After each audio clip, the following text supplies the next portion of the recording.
Hey guys, welcome back. So got some comments about how my existing solar system was AC coupled to my Powerwall 3.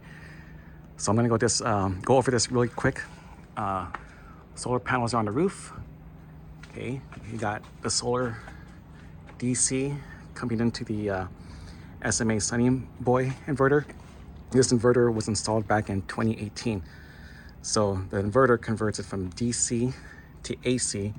This is the AC line coming from solar. Goes to this conduit. Okay. Goes to this existing AC disconnect switch.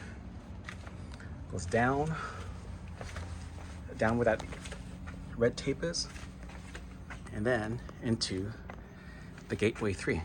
Now, here's the circuit breaker for the solar.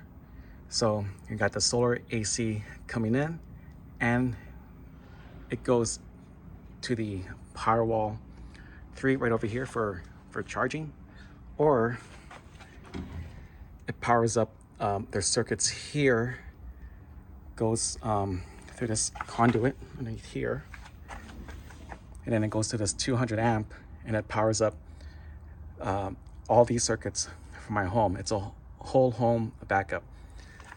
These circuits came from this panel over here. You can see all the blanks. So before the Powerwall 3, I had circuit breakers here, and the installers moved everything over here. So currently, right now, this is getting powered by solar because my Powerwall 3 is it's in self-consumption mode, but it's being charged at the moment. But it is being charged up by solar right now. All right, I think that's pretty much it. If you have any questions, just comment below.